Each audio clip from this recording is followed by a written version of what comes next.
জয় গুরু। ওম নমঃ শিবায়। ওম মহাপ্রভু জগন্নাথায় নমো নমঃ।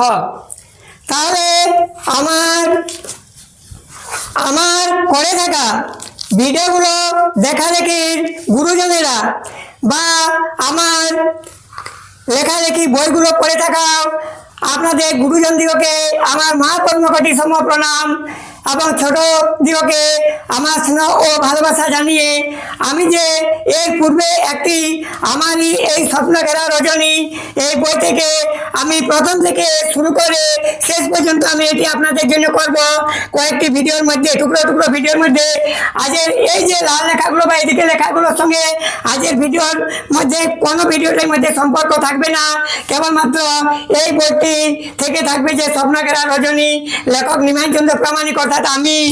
এবং এইটা প্রথম থেকে এই প্রথম জানুয়ারি মাসের 2026-এ এটা প্রকাশ করা হয়েছে। প্রথম থেকে শেষ পর্যন্ত আপনারা টুকরো টুকরো কয়েকটি ভিডিও থেকে দেখতে পাবেন বা থাকুন। আমি নিজে লেখক, তাছাড়া নানা বিষয়ে আমার অনেক বই লেখা রয়েছে। তাছাড়াও আমার মিসেসের নামেও দুইখানা বই লেখা আছে, একটি হলো স্বপ্নের সুপ্রিয়া, আরেকটি অপরাজিতা। খুব ভালো বই, আপনারা পড়ে দেখতে পারেন। তাছাড়া আমি ওই বইগুলো আপনারা যদি নাও কিনে থাকেন আমি ওগুলো আমি ভিডিও করে আপনাদেরকে আমি দেখিয়ে থাকবো। তাহলে আমি এর আগে সেটি ছিল 1 নম্বর ভিডিও, এটি হলো 2 নম্বর ভিডিও। এই বইটির 1 নম্বর ভিডিওর দাগ দিইনি, সেটি কেবলমাত্র ফার্স্ট টাইম আমি করেছি, দাগ দিইনি। সেটা দেখবেন উৎসাহ সবই লেখা আছে, কোথা থেকে পেয়েছি কি করেছি সেই সম্বন্ধে আছে। কিন্তু এটি আমি 2 নম্বর দাগ দিলাম, তারপরে থেকে আমি পড়বো। তখন এটি যে কথা বলছিল না, আমি মাঝখানে ভিডিওটি কেটে দিতে বাধ্য হলাম, কেননা ভিডিওটি মানে অকারণে বন্ধ হয়ে যাবে, আধা ঘন্টার মধ্যে বন্ধ হয়ে যায়। তাহলে সে মানে তখন কিন্তু বিচ্ছিরি লাগবে, আপনারা কোনখানে বন্ধ হয়ে যাবে আপনাদের ভালো লাগবে না। কিন্তু এতে আমি মেকআপ করে দেবো। এই যে এটা কারণ সত্যজিৎ কথাগুলো বলে চলেছিল, কি বলে চলেছিল মানে আগে ভিডিওটি বা 1 নম্বর ভিডিওর শেষে সে বলেছিল যে ভালোবাসা ছড়ানো রানী উনার আবির্ভাব হবে। এরপরে দেখুন তারপরে থেকে, তাছাড়াও আমাদেরকে দেওয়া প্রতিশ্রুতির ভগবানের আবির্ভাব হবে, ওইসব কথাগুলোই আমি তাকে বলেছিলাম। তবে হ্যাঁ, ও সেই বলছে আজ আমরা তোমার মুখে নিরানন্দ ভাবের কথাগুলোর কারণ জানতে চেয়েছিলাম, কিন্তু তার পরিবর্তে আমরা কোন যুগ থেকে কোন যুগে এসে পৌঁছে গেলাম। তাহলে তুমি কি আমাদের নিকট তোমার মনে সেই দুঃখের কথাটি বলতে ইচ্ছা প্রকাশ করবে না? তখন সুরবালা কি বলছে, সুরবালা বলেছিল যে সুরবালা কেন দুঃখিত হয়েছিল, তার মুখে আজ কেন মানে আনন্দের ভাব ছিল না, সেই কথাটাই তার বন্ধুরা জানতে চেয়েছিল। তাহলে এখন সুরবালা কি বলছে শুনুন। সুরবালা কেন ইচ্ছা প্রকাশ করবো না? তোমরা যদি আমাদের সুখ দুঃখের সাথী হয়ে থাকো, তাহলে তোমাদের নিকট আমাদের মনের কথাগুলো বলার জন্য মানা কিসের? তাছাড়াও আমি বড় হওয়ার পর থেকে এতদিন পর্যন্ত তোমাদের সাথে মিলামিশা করার পরও তো তোমাদের মধ্যে কারো কোনো দোষ দেখতে পাচ্ছি না। তাহলে আমার মনে গেঁথে রাখা সুখ দুঃখের কথাগুলো তোমাদের নিকট বলতে চাইবো না কেন? বলতে চাইবো না, তা কেমন করে হয়? এছাড়াও মানে তা কেমন করে হয় মানে এটা সে মানে নেগেটিভ বা পজিটিভ ভাবে বলতে চেয়েছে। তাছাড়াও বিচার করে ভাবতে গেলে আমাদের কার জীবনে এমন কি রয়েছে, মরণ হলে কিছুই নেই, কিন্তু আমরা মেয়ে জাতিরা যদি একতা হয়ে থাকি তাহলে প্রয়োজনে তোমাদের মতো বন্ধুদের নিকট আমাদের এই যৌবনটাকে বাধা দিয়ে বিনা যৌতুকে তোমাদের বাড়িতে গিয়ে সুখে ও স্বাচ্ছন্দ্যে ঘর বাঁধতে পারবো বা পারি। তাছাড়াও এই কথাগুলো কেবলমাত্র আমি একাই বলছি না, তবে হ্যাঁ এইসব কথাগুলো সবার মনের মধ্যে ফুটে উঠলেও হয়তো তাদের মধ্যে সবার মুখে বলার মতো সাহস হবে না বা হয় না। কেননা আমাদের মতো নিরীহ মেয়েদের একবার বিয়ে হয়ে যাওয়ার পর থেকে বাবা মায়েরা আমাদের পর হয়ে যান, তখন আমাদের জন্য উনাদেরকে কোনো উপহার দিতে, কোনো সামান্য উপহার দিতে বাধ্য হলেও তবুও কিন্তু উনাদের ভারী লাগে। তাহলে এইরকম অবহেলার মধ্যে আমাদের জীবন আর কতদিন কাটবে বা কতদিন কাটতে থাকবে? তার চেয়ে তোমাদের মতো বন্ধুদের সাথে মন মিশিয়ে পরস্পরের সাথে প্রেমে ভাইরাল হয়ে আমরা যদি তোমাদের বাড়িতে গিয়ে সুখে ও ও শান্তিতে ঘর বসাতে পারি, তাহলে এর চেয়ে বেশি চাওয়া পাওয়ার মতো আমাদের জীবনে আর কি রয়েছে? তাছাড়াও ওই অবস্থায় আমাদের বাবা মায়েরা বা আমাদের সাথে রাগ করে কি করতে পারবেন? কিন্তু তোমরা যদি আমাদেরকে সুখে ও শান্তিতে রাখতে পারো তবে। তখন শুভেন্দুকে কি বলছে? হ্যাঁ, বলছে হ্যাঁ। শুভেন্দু আশ্চর্য হয়ে যাচ্ছে, বলছে হ্যাঁ হ্যাঁ সুরবালা, তুমি যেন আমাদের নিকট এই মাত্র কি বললে? তখন আমাদের মতো বন্ধুদের নিকট প্রেমে ভাইরাল হয়ে তোমাদের যৌবন পর্যন্ত বাধা দিয়ে রাখতে পারো, অথচ আমাদের প্রতি পরীক্ষা নিরীক্ষা না করেই তোমাদের বিশ্বাসের উপর। তবে তোমাদের মধ্যে এমন কয়জন রয়েছে যারা আমাদের মতো বন্ধুদেরকে তাদের মনে প্রাণে বিশ্বাস করতে পারবে? তা শতকরা হিসাব করে আমাদের নিকট বলতে পারবে? কিন্তু আমার মনে এটাও সন্দেহ, আমাদের ছেলেদের মধ্যেও তোমাদের মতো সরল প্রকৃতির ও বিশ্বাসযোগ্য বান্ধবীদের বিশ্বাস কতজনা রাখতে পারবে বলে। কেননা এই দুনিয়ার অভিনয় মঞ্চে ভগবান কর্তৃক রচিত নাটকের ও চরিত্রগুলোর মধ্যে সবার মন ও প্রাণ একই রকম ভাবে গড়ে পাঠাননি। তাদের মধ্যে কেউ কেউ আবার নিজেদের স্বার্থের কথাগুলোকেই বড় বলে ভেবে থাকে, কেউ কেউ আবার ঘর বাঁধার পর পরিবর্তন হয়ে যায়। তাই তোমার ভাবনা অনুসারে সেক্ষেত্রেও দেখা যেতে পারে একজন আরেকজনকে বিশ্বাস করলে কি হবে, যতক্ষণ পর্যন্ত দুজনের মনের ভিতর দুজনের মন না মিশে থাকে ততক্ষণ পর্যন্ত তারা আজীবনের জন্য সুখী হতে পারে না, বা ওই অবস্থায় তাদের মধ্যে অনেকেই সুখে স্বাচ্ছন্দ্যে নিজেদের মধ্যে ঘরও বাঁধতে পারে না। তাহলে এই দুনিয়ার সবই ভাগ্যের খেলা। এই খেলায় একমাত্র পরাজিত হয়ে থাকে দুর্বল ও নিরীহরা। কিন্তু এক্ষেত্রেও শুধু ছেলেদের প্রতি দোষারোপ করলেও ভুল হবে। তবে হ্যাঁ, এখানেও ছেলে ও মেয়েদের মধ্যে কারো প্রতি অঙ্গুলি নির্দেশ না করে দুই পক্ষকে 50-50 ভাবে দোষারোপ করা যেতে পারে। কেননা শুধু মানুষদের ক্ষেত্রেই নয়, এই পৃথিবীতে জন্মগ্রহণ করা সব জীবেদের মধ্যে তার মেল হোক বা ফিমেল হোক, তাদের মধ্যেও ভালো ও মন্দ মিলাঝুলা ভাবে থাকে। তাহলে সূত্রটি দ্বারা আমাদেরকে জেনে নিতে হবে এই দুনিয়ার বুকে জন্ম নিয়ে নিজেদেরকে মজবুত হতে হবে, তবেই সারা দুনিয়ার নিকট বাস্তব সুখের সন্ধান পাওয়া যাবে।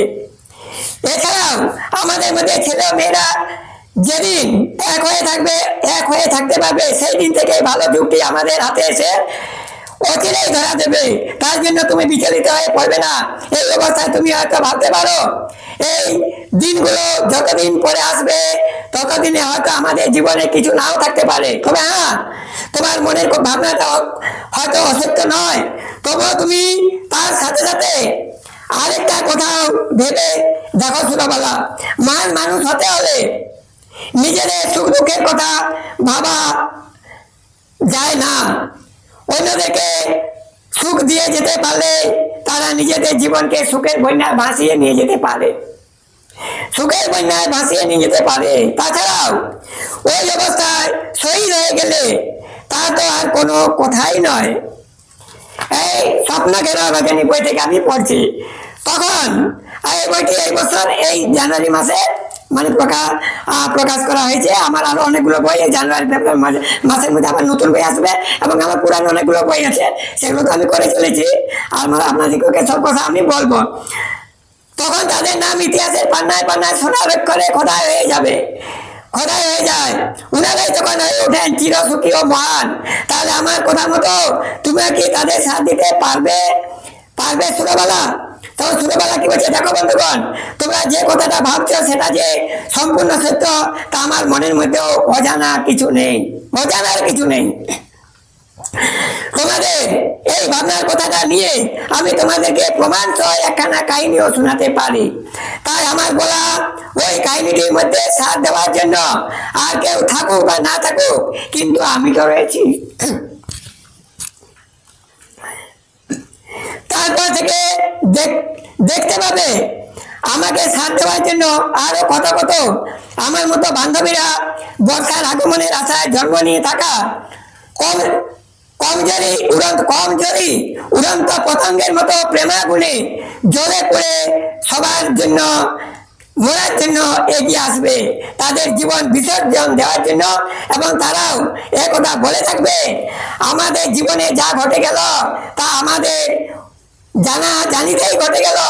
এতে আমরা হয়তো আমাদের ভাগ্যে থাকলে নিজেদের সুখ শান্তি নিজেরাই অক্লান্ত পরিশ্রম দ্বারা বের করে নিতে পারবো। কিন্তু আমাদের ভাগ্যে যদি কোনো অজানা বন্ধুটি জুটে যায়, তখন কিন্তু আমরা তার সাথে বোঝাপড়া করে আমাদের নিজেদের জীবনে সুখ শান্তি নিজেরা বের করে নিতে পারবো না। কেননা দুই বন্ধু বান্ধবীর ভিন্ন ভিন্ন মত হলে সেখানে তাদের জীবনে আশা ও নিরাশা ছাড়া সুখের বন্যায় ভাসার মতো কোনো আশা দেখা যায় না। আমরা যাকে বলি মরুভূমির মরীচিকা, সেটাই তখন আমাদের জীবনে সুখের আশা ও নিরাশা বহন করতে থাকে। যা খুঁজতে খুঁজতে সারা জীবন বিতে যাওয়া, তবুও সুখের কোনো আভাস না পাওয়া, কেবলমাত্র আশায় আশায় এগিয়ে চলো আর এগিয়ে চলো।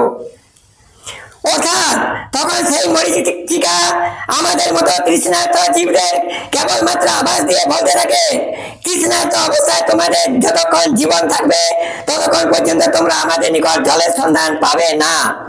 কেননা এর অর্থ হলো মনুষ্য জগতে সবাইকে এইভাবে অক্লান্ত পরিশ্রম করে কর্মটা হতে হবে।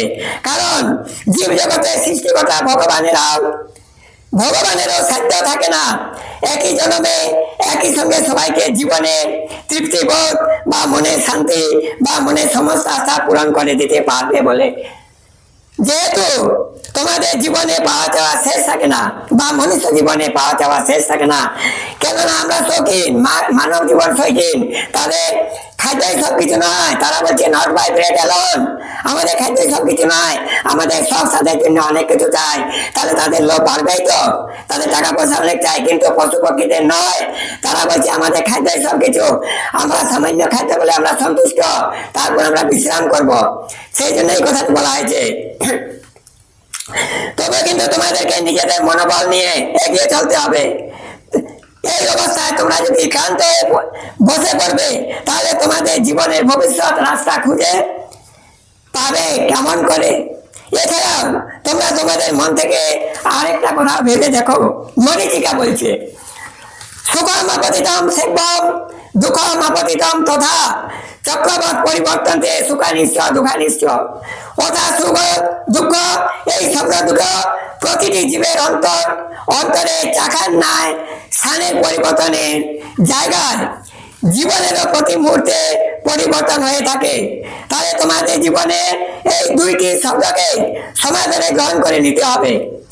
এক্ষেত্রে তোমরা আমাদের খোঁজে যত এগিয়ে গিয়ে চলে থাকবে, ততই তোমাদের জীবনে উন্নতি হয়ে থাকবে। কেননা পরিশ্রমী হলো জীবনের উন্নতির মূল। তাছাড়া আমাদের মতো মরীচিকাদের জীবনে এটাই হলো চিরন্তন সত্য, আমাদের নিকট জলের সঞ্চয় থাকে না। যতটুকু থাকে সেটা আবার সূর্যের প্রচন্ড তাপে প্রখর খরায় জলীয় বাষ্পের রূপ নিয়ে এইভাবেই মরীচিকা সৃষ্টি করে থাকে, যেটাকে দেখার পর তোমাদের মতো তৃষ্ণার্ত জীবেরা প্রকৃতই পানীয় জল ভেবে ভাবতে থাকো। অর্থাৎ আমাদের মতো মরীচিকেরা বিশেষ করে তোমাদের মতো মানব সমাজকে সচেতন করে বলে দিয়ে থাকে, তোমাদের নিজেদের ভবিষ্যতে কাজে লাগবে এবং যেগুলো বাস্তব কর্ম বা করা সম্ভব, বা যেগুলো করে থাকলে তোমাদের বর্তমান ও ভবিষ্যৎ জীবন উজ্জ্বল হবে, সেক্ষেত্রে বেশি ভাবনা চিন্তা না করে নিজেদের জীবনকে উন্নতির রাস্তায় নিয়ে চলার জন্য ঠিক সময় মতো প্রতিটি কর্ম পর করে চলো। কেননা জীবেদের জীবনে এমন কতগুলো কর্ম থাকে যেগুলো পরের আশায় থাকলে তা কোনোদিনও সম্পূর্ণ হতে পারে না। তেমনি ভাবে আমাদের উপর ভরসা করে জলের আশায় যত এগিয়ে আসতে থাকবে, ততই তোমাদের জীবনে তৃষ্ণা বেড়ে যাবে। যেহেতু এ কথাটাও সত্য যে প্রতিটি জীবেদের এটাও হলো একটা মূল ধর্ম। অর্থাৎ তাদের জীবনে মনের আশা পূরণ হোক বা না হোক, তবুও কিন্তু আশায় রাস্তায় এগিয়ে চলো। অবশেষে তাদের আশা পূরণ হওয়া বা আশা পূরণ না হওয়া, যেহেতু সবার ভাগ্যে নিজেদের মনোবাসনাটি নিজেদের মধ্যে পূরণ করে নেওয়া কোনো জীবেরই সাধ্য থাকে না। এমনকি সে বিষয়ে যাদের ভাগ্যে না থাকে সেই বিষয়ে ভাগ্যহীন কোন জীবেরই ওই মনোবাসনাটি স্বয়ং ভগবানও পূরণ করে দিতে পারেন না।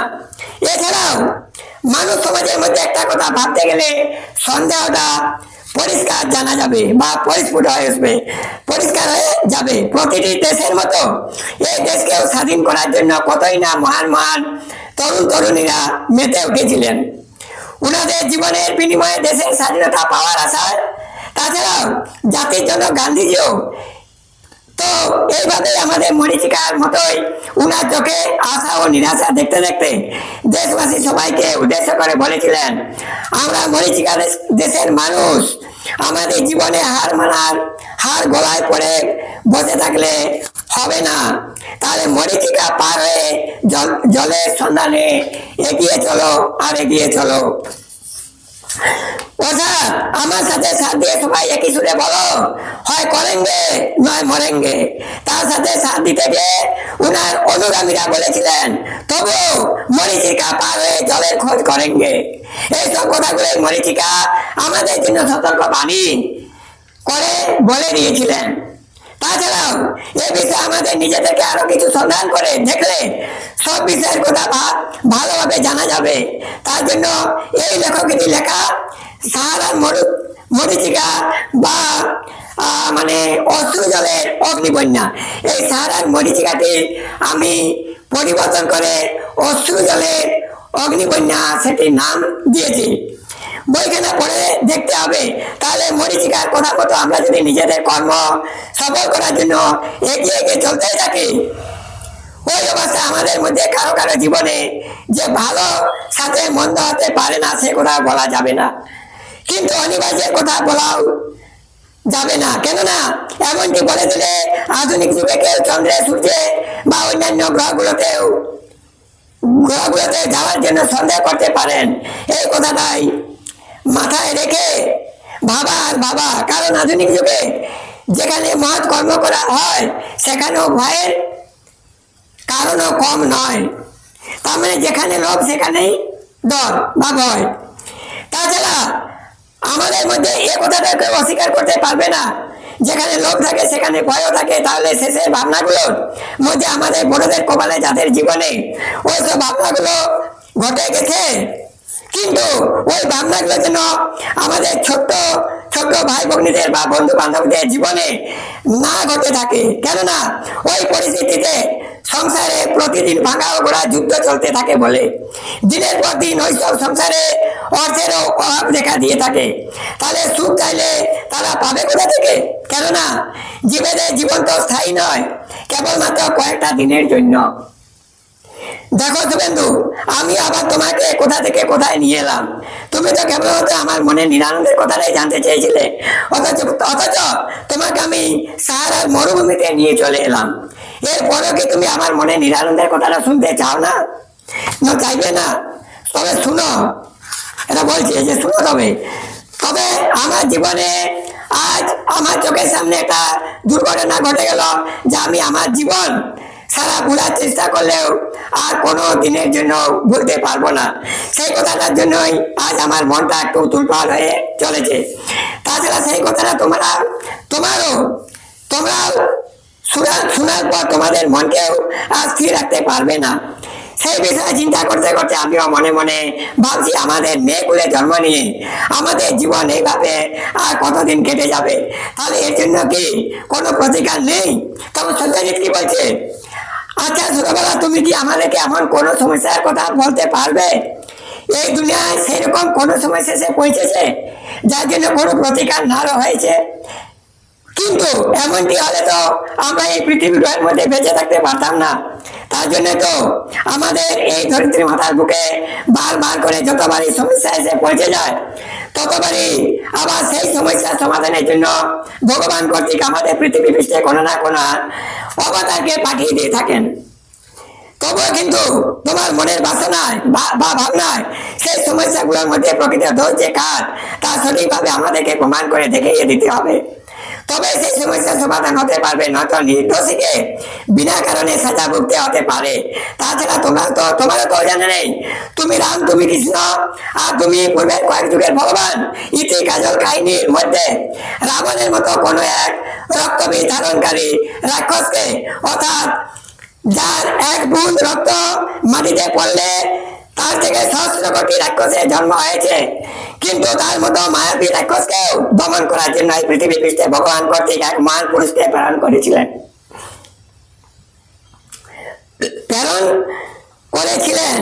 তাছাড়াও ওই লেখকেরই লেখা মহাভারতের পদ্মাবতী কাহিনী, অর্থাৎ ওইগুলো সব আমারই লেখা। মহাভারতের পদ্মাবতীর 450 পৃষ্ঠার বই, ওটিও আমারই লেখা।